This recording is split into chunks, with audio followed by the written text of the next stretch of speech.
evening, and welcome to another edition of the Dudley Hilton Show. I'm Andrew Joyce, your host, where we talk all things U-Pike football.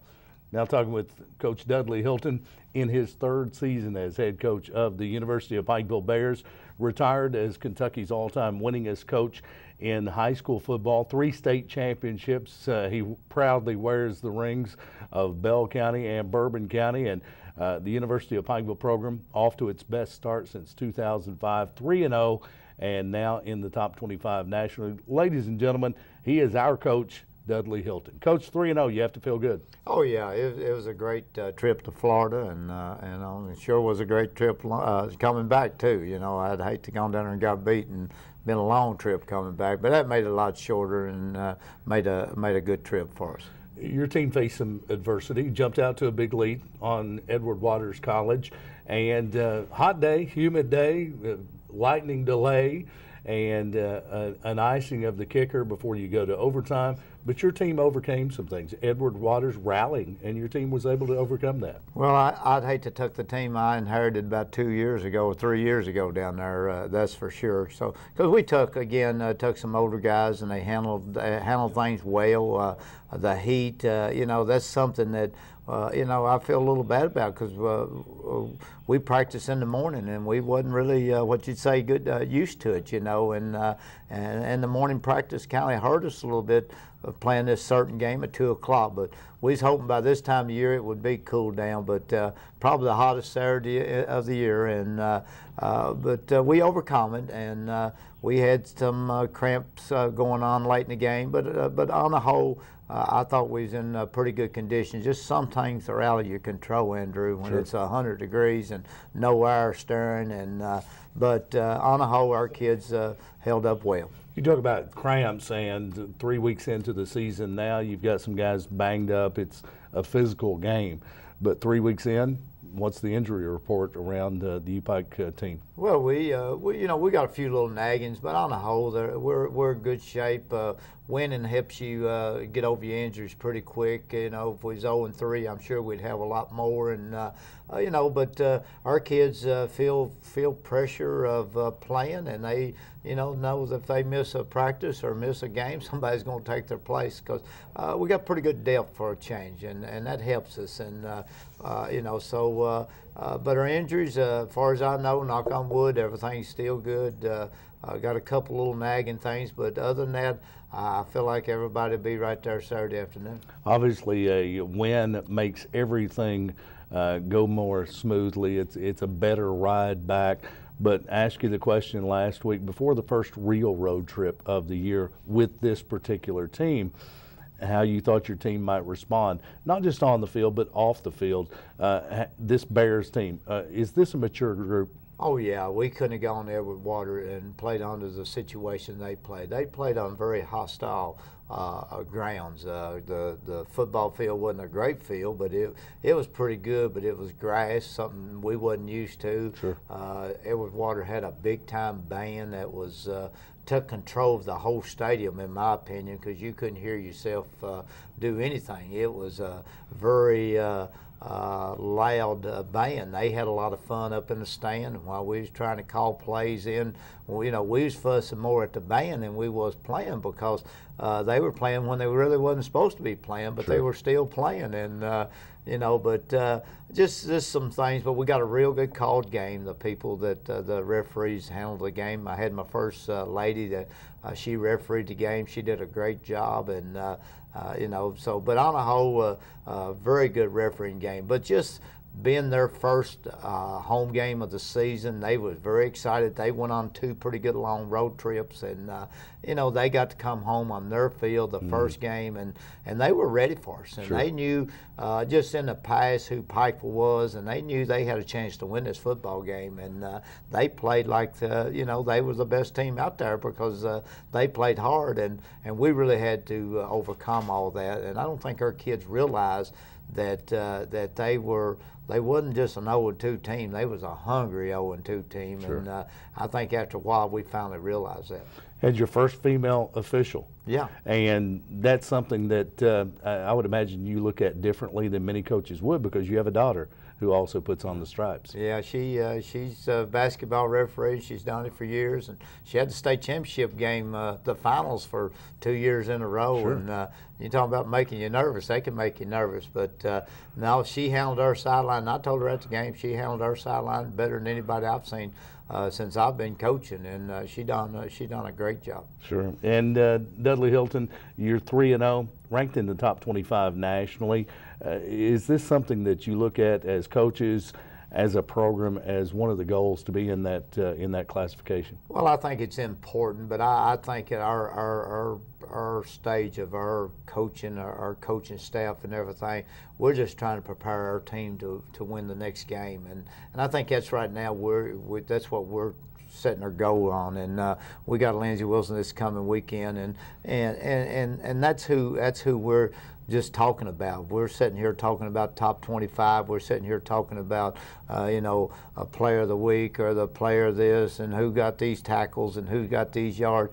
Then we're going to be hurting. We got to stay together. I told them, you know, it takes 11 to make one, and that's what we're doing right now. I think our kids are, we probably had the best practice we've had all year since I've been here this morning in the morning practice, because we are getting that taste of there's 11 players that make one, and I just like the way we're performing right now, and our coaching staff. I've said it early in the year, we're closer than we've ever been, and we work good together. They complement each other very well, and you know, and the kids are getting all the benefits from this too. And you know, one of the things I started telling our kids, you know, let the coaches coach, and they play and make plays. And you know, this morning out there on the football field, we had some kids make plays, and that's what we want. We had coaches coaching them, and so we take that. Everything will take care of itself at the end, and we put too much pressure on us that we want to do this and want to do that, and then you know, we don't need no added pressure. We just need to coach football, and our kids needs to play. It's the Dudley Hilton Show, presented by Appalachian Wireless. We talk all things U-Pike football, and 3 weeks in, we're in our third year of the Dudley Hilton Show, and 3 weeks in, I see a different attitude from Dudley Hilton. You seem to be pleased with the progress this team has made, the way this team has taken on the 3 games that they've faced so far, as opposed to the first 2 years. Is that atmosphere carried down? Is that attitude carried down throughout the entire program? Well, I know, again, I really don't know how much different I'm doing, but I just feel like my coaches are coaching, and not that they hadn't before, but I just feel like we just wasn't a very good, trying to say what we was going to do. Now we're doing what we're Sure. going to do. We got an offense that's got some weapons. Coach Holland's done a great job of just handling some athletes over there. You know, a lot of times it's harder to coach athletes than it is non-athletes. Everybody thinks, well, athletes mate, but you got different personalities and things. But he's doing a great job of molding that offense. Then you got Coach Williams on defense. Same thing. We're correcting mistakes, and before, I just feel like we was making up excuses that, well, we didn't know what pattern we was running, we didn't know what play or what defense was in. Now we're not making up excuses. We're correcting, and the kids know our coach is better, and I think they're responding from them. So my job is, you know, is a little different, because now I'm making sure we're doing what we're supposed to. Our kids coming to practice. Our kids, you know, I handle some of the discipline things, and just try to handle some things where my coaches can coach. And I like to say right here, Andrew, my coaches are coaching, and I think our team shows that. So. Yeah, I can see that you're pleased with not just 3-0, but the way the team's playing, executing on the field, and from the players in practice to the coaches in practice on the field. I can see and sense a completely different attitude. You had some guys, as you made the trip to Florida, a lot of guys from the South, some guys from Florida that they were returning home. How was the U-Pike crowd there? Oh, it was great. I tell you, like I said early in the ball game, I mean, down there where they had that big band, you couldn't tell how many people we had there. They were trying to holler, but they couldn't outdo that band. Sure. We could have took 10,000 down there. We couldn't outdone that band because of just how loud they were. But when we had the lightning storm and we had to go in, I think their band went 8. I think they didn't come back. Right. So then here we got 4 minutes to go in the game, and we go out there, and our crowd takes over the place, Andrew. I mean, it was unbelievable how our crowd got our kids up, and our kids got excitement, and they didn't have nobody to drown them out because the band was gone. And you know, I like to mark this one down for the one that for our fans. And I told the kids after the game, I made them all walk over to the stands and give our fans a big hand because they deserved it, because they really stayed there and got behind us. And we had a bunch of people there, Andrew, from Florida, Georgia. A lot of Kentucky people drove down too. Sure. And it's good when you have a team that folks will follow. A lot of guys get to see family that they may not get to see on a weekly basis. How did that game, you talk about the atmosphere, the band, the noise, how does that prepare the team for some of the places you'll play in the Mid-South? Well, again, I just think that one thing we learned that we didn't quit. We had an opportunity to quit down there, and we didn't. And I think now going into the Mid-South Conference major games that we know we're going to Lindsay this week. We got to go to Georgetown. It don't matter where you go. The Mid-South, you know how tough it is. You got to be ready to play. And right now, I think our kids are prepared, and they know it's a long game, and they know that they're going to bounce back from one quarter to the next. And we've had 3 pretty different ball games, Andrew.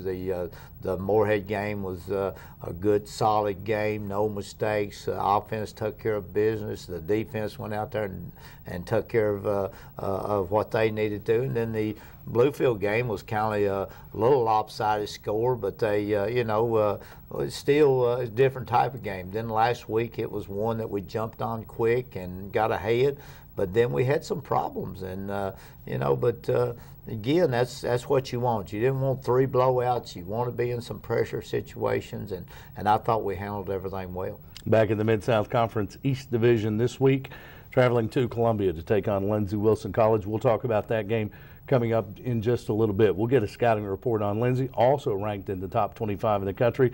Of course, we'll talk about those NAIA coaches' rankings as the Bears are in the top 25 in the nation for the first time since 2005. Also, when we come back, we'll go to the Bears coaching staff. We'll talk with a guy who's been around the program, Justin Lamb, and we'll step into the Bears den tonight with a couple of players, one from the offensive side, another from the defensive side. You'll have a chance to meet the Bears on this edition of the Dudley Hilton Show, presented by Appalachian Wireless. We'll be right back.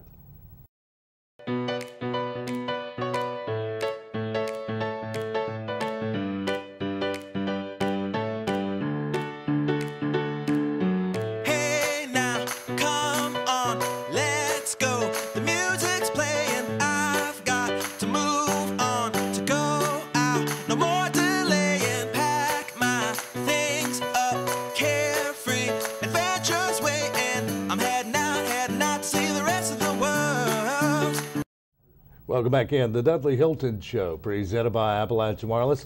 I'm Andrew Joyce, your host, and you're tuned to the Dudley Hilton Show, where we talk all things U-Pike football.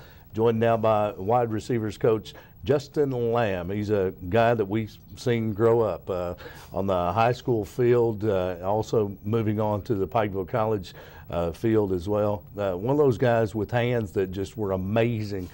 We've talked about it many times, balls caught by Justin Lamb that we're not sure that any other receiver could. Always accused him of being a little bit of an Oakland Raiders type guy who stick 'em everywhere on his uniform from back in the 70s. Had those Spider-Man type hands. Justin Lamb, welcome to the Dudley Hilton Show. Thank you, sir. Good to be on here. Before we go any further, some folks are tuned in that may not know Justin Lamb. They may not remember his playing days at Pikeville or coming up through the ranks. And, of course, your dad, a high school football coach, and that was my first encounter with the Lamb family. But let's talk about your background and how you arrived at the University of Pikeville as a coach.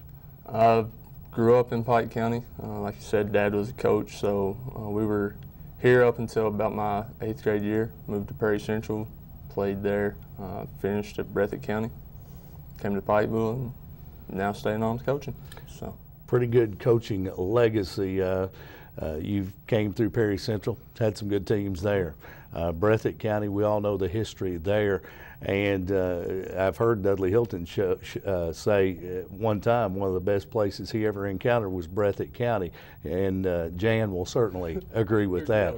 But Dudley Hilton, he knows a little thing about Breathitt County. There's good football there. Perry Central, there's good football there. And, of course, your dad, one of the most respected coaches going at the time when I first met him. You had a chance to play and grow up around a football family, a coach at home. What's that like for a kid growing up playing football? It's all I've ever wanted to do. You know, as far as back as I can remember, I was always on the field with him. He'd tell me stories of me running out during plays and all that stuff. So it's just something that I've always wanted to do. Now I'm getting my chance to do it. Absolutely.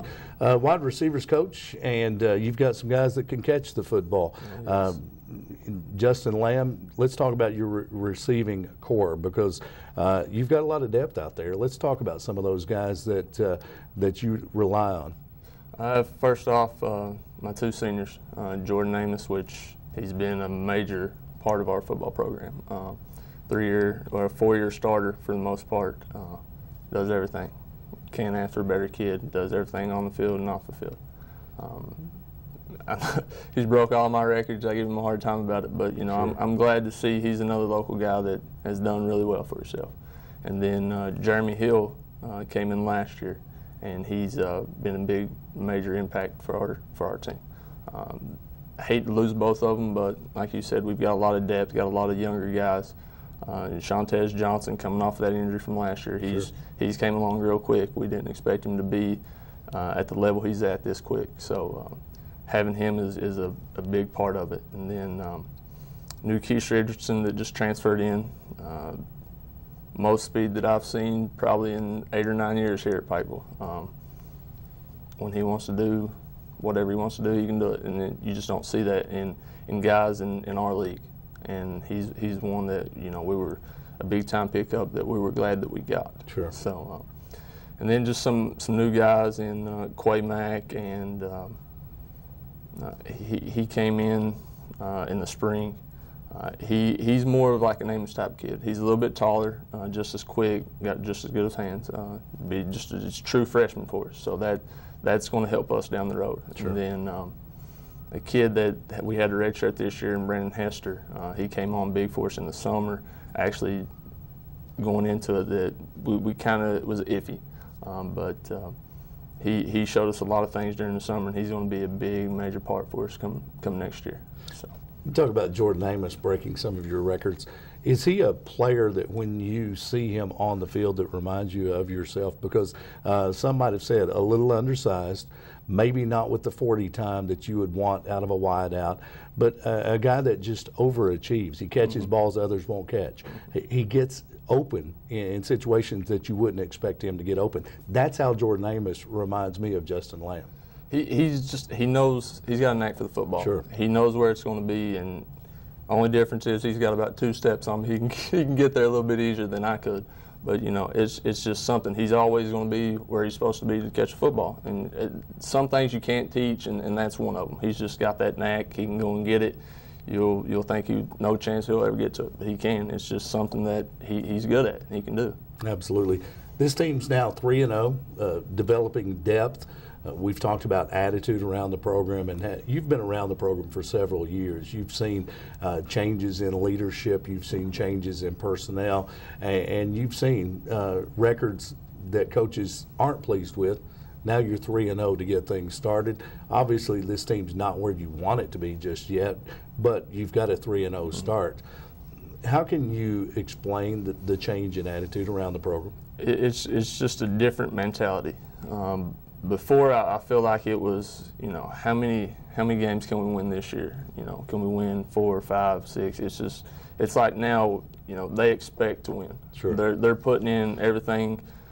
From the 6 a.m. practices to lifting weights 3 times a week to doing everything that needs to be done to win, and they're not taking anything less. And that's something I think we've been missing in the years past, and it's just the players themselves. They're tired. Some of them are tired of just losing all the time, and they're ready to win. So they're taking it upon themselves every day, getting better and you know, forcing themselves to win, not accepting anything less. What's practice been like this week after the road trip to Florida? Yeah, we had a great practice this morning. You know, myself, I kind of thought, you know, we may be a little bit lackadaisical. It was a long bus ride. We got back, you know, 8 o'clock in the morning on Sunday. So it's still trying to catch up on the sleep. But they came in, had probably one of the best practices we've had this year, and if not, you know, in years past. So they're understanding what it's going to take, and they're all, you know, full force to do it. Let's talk about the life as a U-Pike coach. You get on a bus about midnight Thursday night, ride the bus to Florida. You get to Florida on Friday. Take us through the last several days for a U-Pike coach. Little sleep and a lot of, you know, just going through your mind, you know, what we're planning on doing. This doesn't work. We got to try something different. You know, just keep preparing yourself for anything that can happen. And then on the backside of that, you know, making sure your players are getting what they need, getting their rest. Plenty of fluids. It was hot down there. It was really hot. So sure. We're preaching to them, you know, fluids. And, you know, it's nonstop. There's always something. You're always thinking about something, from as far as what the kids are doing to what we need to do in the game. If this happens, that happens. It's just nonstop, over and over. Edward Water's a team that you have a chance to get some scouting on, but as the game goes, you make adjustments. Talk about the different types of adjustments that you make with your receivers during the course of a game. A lot of it is just how we run our routes. You know, we've got speed and we've got guys that can run routes, but it's just the little things as far as if I'm running a certain route, if I want to try to get inside the DB or outside the DB, or if we can get a move to go by him. A lot about using your feet and using your hands. And sometimes we get into that stage where we just want to try to show our speed and run by, when in fact we could, you know, make a simple move, step here, step there, and we're open a whole lot easier. So it's just those little things of, you know, you're running a slant, try doing this with it, or do that. It's just little things. I mean, my guys know what they're doing. Very good at running routes, very good at catching football, so it's not a lot. How tough is it to get that across to a young receiver, a guy who in high school has been able to turn on the jets and blow past his man, and in college that speed factor is it's not quite the difference that he had in high school. There are a lot of guys with some quickness. They're starting to figure out, you know, that speed's not everything. You know, I've been preaching, as soon as they come in, I'm preaching, you know, run routes, got to run routes, techniques with all that. Sometimes, coach, I got it, don't worry about it, I can run. And then now they're starting to figure it out, well, maybe coach knows what he's talking about. Sure. And, you know, I try to tell them, look, I wasn't blessed with the speed that some of these guys was. So the one thing I do know is how to run routes. Sure. And I just stay on them, you know, week in, week out, saying the same old things, and they're finally starting to come around to it. So. Absolutely. A nice group of receivers, and we've seen playmakers from different spots. It's not just one guy, but anyone who catches the football can make a play. And I think we're seeing that in the confidence of your quarterbacks as well. In years past, you may see a quarterback have a favorite receiver, and it was almost as if he didn't trust his other receivers. We're seeing a lot of balance now, and I think those guys have a lot of confidence in the wideouts as well. How important is that in a program? Oh, it's a perfect thing, because defenses can't key on one guy. You know, last week it was Shantez Johnson. The week before, Amos had a big game. You know, the week one against Moorhead, Quay Mack had a big game. So it's just for us, you know, a lot of guys would like to double a certain player. With any time we're rotating our 5 or 6 players, you really can't do that. They're confident in what AJ can do or what Reese can do, and you know, they're very confident in our guys catching the football. So it's easier for us to work through our scouting reports and making plays that opens everybody up, instead of just, you know, he's going to be double teamed, we can't do this. Well, they're not going to be able to double team us, because we'll have 3 others that at any time we can throw the football to, and it's no doubt, you know, that it'll be there. So it's just one of those things. How tough is it? You currently using a 2-quarterback system with Browning, with Graham. You've got 2 different quarterbacks, 2 different styles. And obviously with any quarterback, you're going to have a different type of ball as a receiver. How difficult is that for receivers to make that adjustment when you're interchanging quarterbacks? It shouldn't be that big of a deal, but like you said, it is. You just got to be able to know what the quarterback's doing. You know, AJ plays a little bit faster than what Reese does, just because he's got more speed. So you got to be in windows at a certain time, or you can speed yourself up or slow yourself down. And that's what the big part of the two-quarterback system is just knowing I can be in this window here and the ball should be there, or I got to speed myself up, or I got to slow myself down. That's the big adjustment to it. You know, catching football is catching football. You should be able to do that no matter who's in there and who's throwing it. So says the guy with Spider-Man hands. Justin Lamb, wide receivers coach at the University of Pikeville. Lindsey Wilson on the agenda for Saturday in Columbia. Quick scouting report from the offensive side. They're going to do what they do. We've watched film, a lot of two high safeties, three-man front. So we're just going to have to take advantage of what we know where the holes are in their defense, take advantage of it. So. Columbia, always a tough place to play. Bears looking to go 4-0, both teams in the top 25, and we're expecting a big crowd to travel with the Bears this Saturday. Justin Lamb, always our pleasure. Keep up the good work, and let's get forward this week. Sir will. Justin Lamb, wide receivers coach with the University of Pikeville, as we talk all things U-Pike football. The Bears ranked number 25 in the nation in the latest NAIA coaches regular season rankings. We'll step into the Bears den. When we return, we'll go to the defensive side. 6'1", 230-pound freshman Scott Accomando when we return on the Dudley Hilton Show, presented by Appalachian Wireless.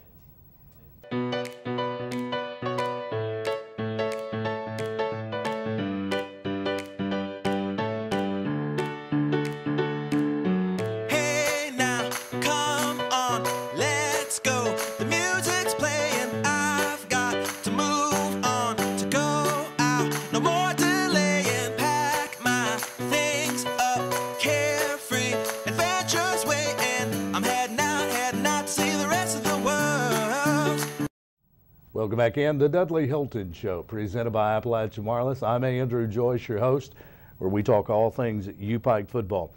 The coach will rejoin us in just a bit. We'll get a scouting report on Lindsey Wilson coming up on Saturday in Columbia. And also our thanks to wide receivers coach Justin Lamb. Had a tremendous career at the University of Pikeville, then Pikeville College, and now leading a talented group of receivers at the university. Right now, let's step to the defensive side. One of those guys that doesn't get a lot of press. He's a defensive lineman and went to the break, misspoke. This is a defensive lineman who's about 280. 6'1", 280-pound freshman, Scott Accomando. Welcome to the Dudley Hilton Show. Glad to be here. Freshman out of Winter Springs, Florida. Of course, we all know there's talented football players that come out of the state of Florida. Scott Accomando, let's talk about your playing career. Let's talk about where you come from and how you arrived at the University of Pikeville. I played at Winter Springs High School, 4-year varsity starter.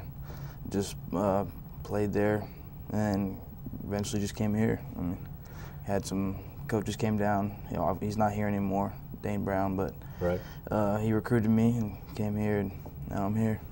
Let's back up just a moment and talk about the most important part of Scott Accomando as he begins his college career, and that's the student part. Student comes first and student athlete. Let's talk about academics. You have a major declared. What do you plan to do in the future? It's business right now, but it's still undeclared, kind of.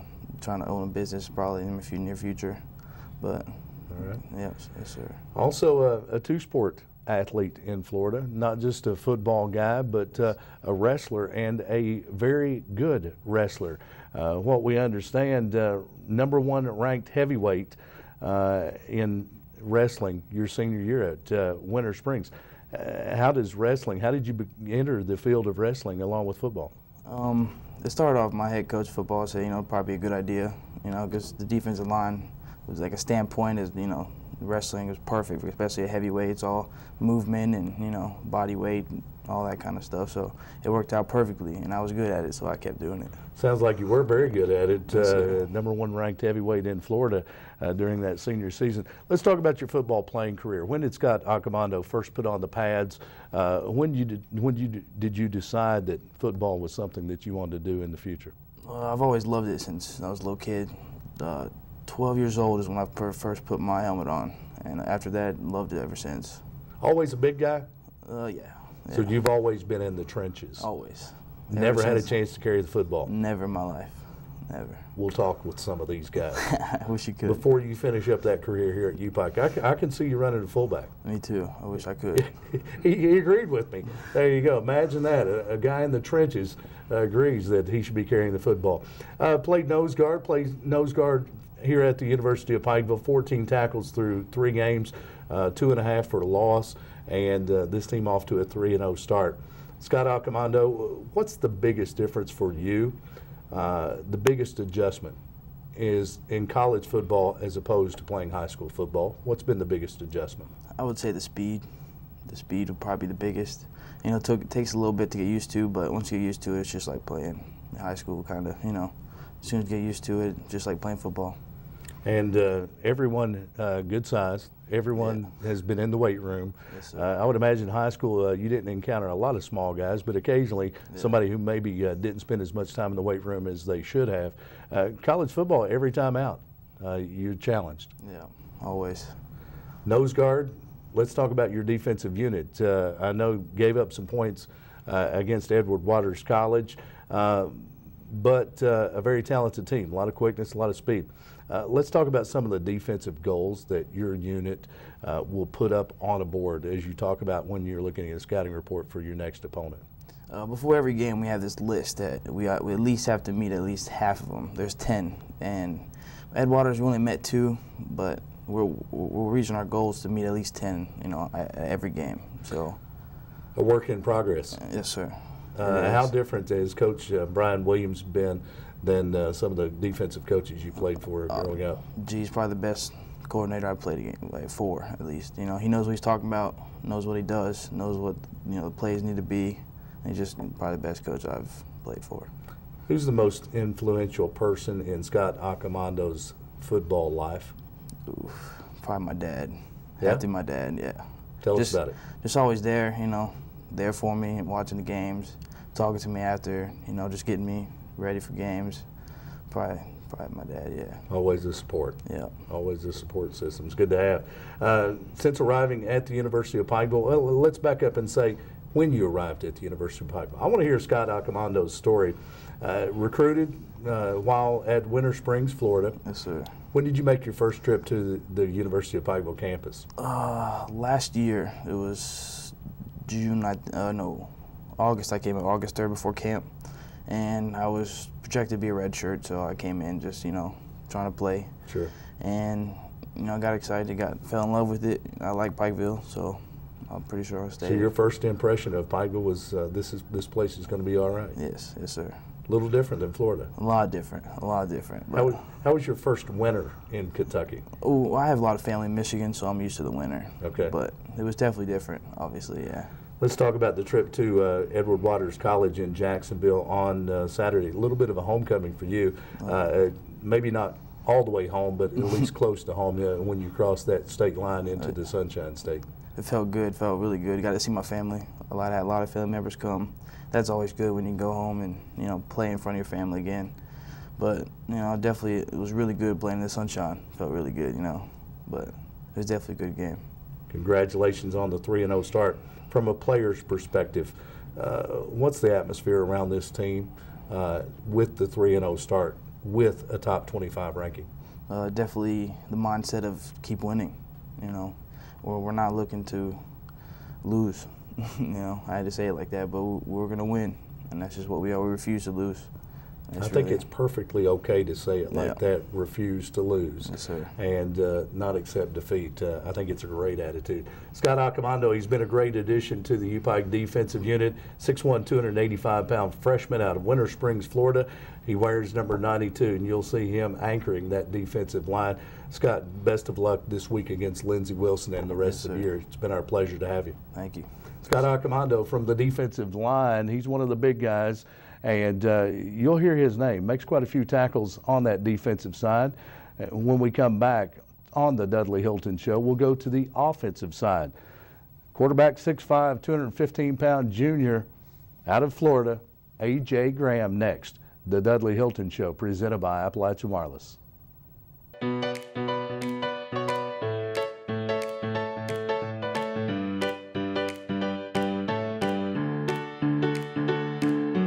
Hey now, come on, let's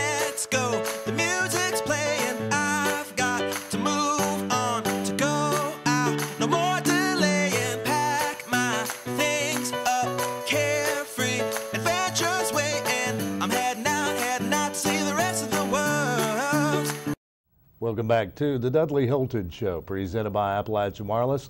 I'm Andrew Joyce, your host. We talk U-Pike football. The Bears off to a 3-0 start, coming off a 47-41 overtime win over Edward Waters College in Jacksonville. And U-Pike ranked number 25 in the NAIA coaches rankings. At number 1, Morningside, Iowa. From the Mid-South Conference, Cumberland's at number 3, Georgetown 6th, and the next opponent for the Bears, Lindsey Wilson College, in this week at number 24. The Bears 3-0. One reason for that, our next guest, he's the Mid-South Conference Offensive Player of the Week, A.J. Graham, 6'5", 215-pound junior quarterback out of Tallahassee, Florida. Welcome to the Dudley Hilton Show. AJ, we'll talk about an award. We'll talk about arriving at Pikeville in just a bit, but let's talk about the student athlete. AJ Graham, what's your major? What do you plan to do in the future? Right now I'm majoring in psychology. Still playing around with it right now, but I think I'll be in more so the mentoring part of it. Right. Ever thought about going into coaching? I have. I mean, it's always been there when you want to be around sports or whatnot, so that's always something to have in the back of your mind. Let's talk about A.J. Graham's playing career. Let's talk about when you first put on the pads, growing up. When did A.J. Graham decide football is something that he wanted to play at the next level? And let's talk about your high school playing career. Well, sports has always been there. I mean, coming from Florida or whatnot, but as far as football, that was basically my second love. Baseball was my first, but I'd say probably right after Pee Wee years, Pop Warner type football, but middle school was when it really started taking it serious, seeing I could actually do something with it. Sure. Got to ask you, baseball is your first love, mine too. And I've got to ask, A.J. Graham, what position did you play? I played center field. Yeah. Ever go to the mound?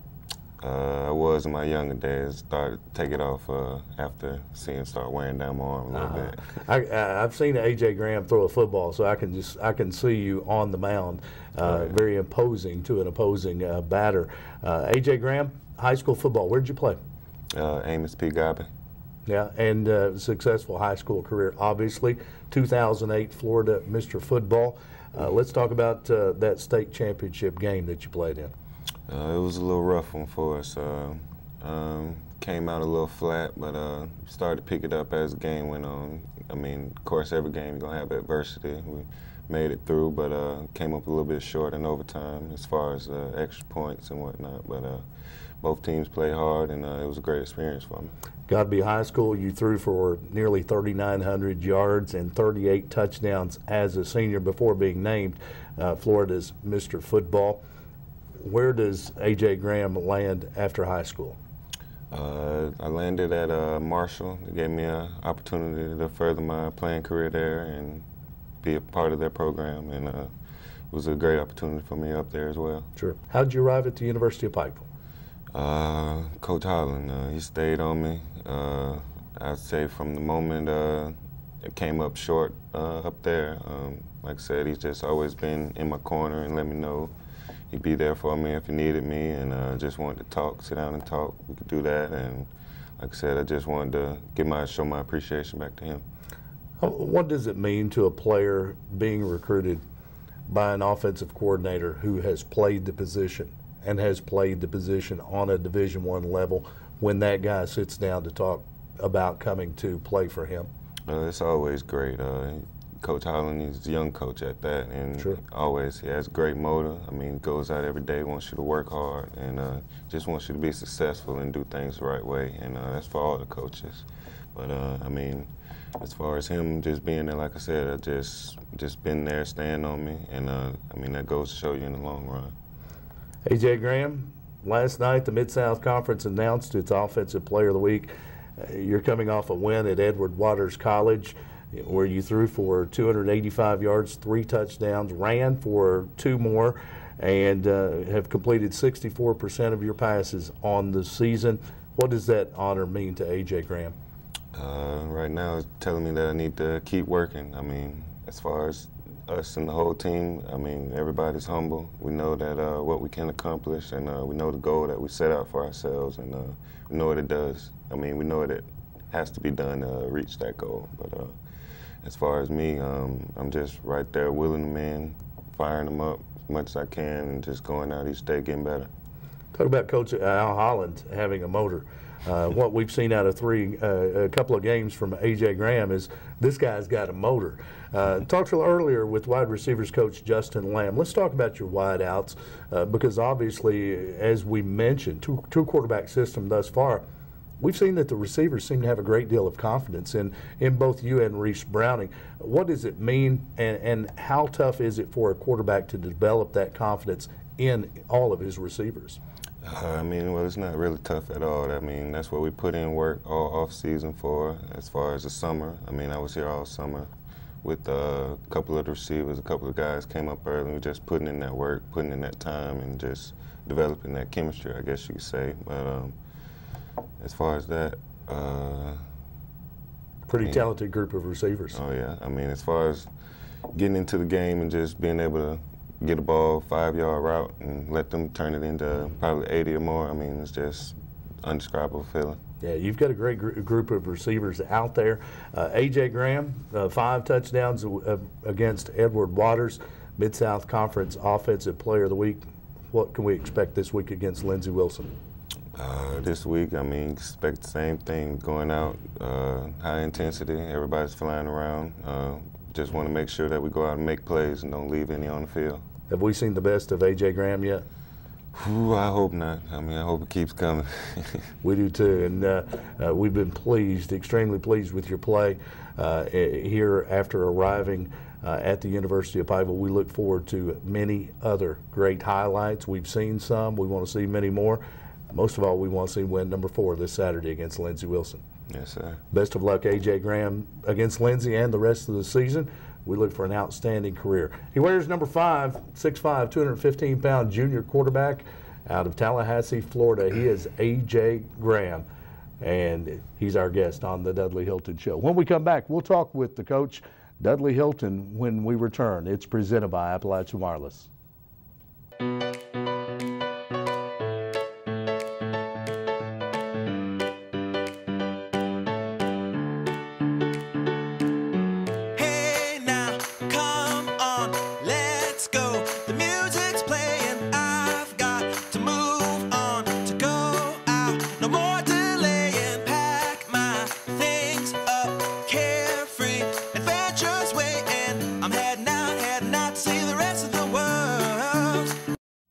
Welcome back in the Dudley Hilton Show, presented by Appalachian Wireless. I'm Andrew Joyce, your host, joined by Papa Bear, head coach of the University of Pikeville football Bears. 3-0, ranked number 25 in the country. And Coach, I know you take a lot of pride in the players that represent this program, and 2 fine ones guests tonight. A.J. Graham, what a talented quarterback in addition to the program, and Scott Accomando, just a fine young man. I've been around both players somewhat, and they're great examples. Well, you know, again, I got a great job, Andrew, to be able to work with some people I've worked, and I'm glad we have this show to be able to highlight some of these players and let some of the people in Pikeville and the area around us see them. And AJ, you know, he handled himself well up here tonight, very well spoke, you know, said the things he needed to say. And what could you say about Scott? Scott's just a very humble guy. He's, you know, he's just a super guy. And I'm glad the people around got to, you know, be introduced to these 2 young men, because they both, it's just like anybody else we brought on the show, been about the same. So 2 new guys from Florida, but you know, their home right here is in Pikeville, Kentucky, and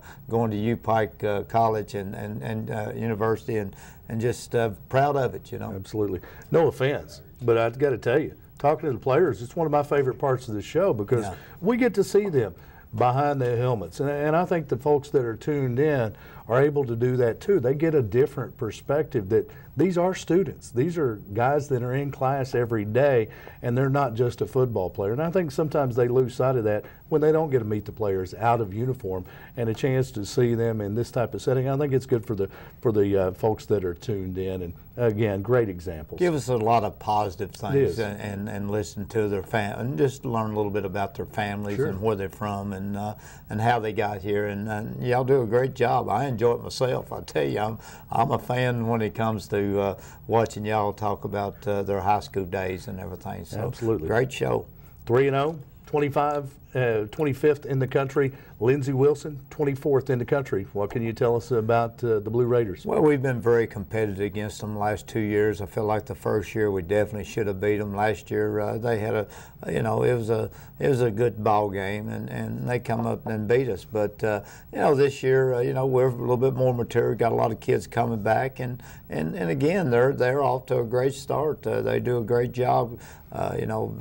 Great facilities down there, and you got a lot of pluses for them. But it's hopefully we're on a roll. They're very established coaching staff. Been there since the beginning of the program. So it's been about 8 or 9 year old, I think, program, and run multiple sets on offense. Can do a lot of trickery that keeps you on your toes, and defensively. Just like Coach Lamb says, they'll come from everywhere and they'll make good adjustments. But special team, they're just a good, solid Mid-South team that's lost some heartbreakers, won some good games, and just in the middle of the pack, and but come to play every week. Always one of those teams that it's going to be a competitive game. They know how to play the game, fundamentally sound. Coach, I think I know the answer to this question. How important is consistency in coaching, not just on the college level, but any level of a high school or in a football program? Well, you want to go and play every game. People pays to get in, and you don't want to pick out the teams you want to beat and this and that, because it's all the same price. So that's why you got to play every game. That's why you never plan down the road and do this and do that, because you don't know where you're going to be down the road. So this game this week is very important, and you play it like it's important, and as a coach, you coach like it's important. You don't say, well, Edward Waters don't mean anything. Well, it does mean. All these people that went down there and made a special trip, you just don't want to show up. Well, Lindsey Wilson's game, it's our next game. It's very important. It's very important to our coaching staff, to our team, and anybody's going to come and watch it. You want to go and play hard, Andrew. You want to be fundamental sound and play the game the way it's supposed to be played. It's not something you should make a mockery out of or go and goof off. Nobody don't want to see that. They want to see fundamental sound football, and hopefully that's what we're learning how to play here, that we wouldn't waste none of our fans' time to come and watch us play. Wear the orange and black. Travel with us to Columbia Saturday, 2:30 kickoff Eastern Time, and we'll be on the air at 2:15 on Z1075 and streamed at piketv.com. Coach, let's get number 4 and take that next step in building this program. Thank you, Andrew. We need a good backing down there Saturday. It's not that difficult of a trip. Let's travel to Columbia as the Bears take on Lindsey Wilson College this Saturday. We'll have it on the air. We want you to join us there. Bring out the black and orange. You've been tuned to the Dudley Hilton Show. Our thanks tonight to wide receivers coach Justin Lamb, defensive lineman Scott Accomando, and junior quarterback A.J. Graham. Our guest on this edition of the Dudley Hilton Show. It's been presented by Appalachian Wireless. Thanks for tuning in.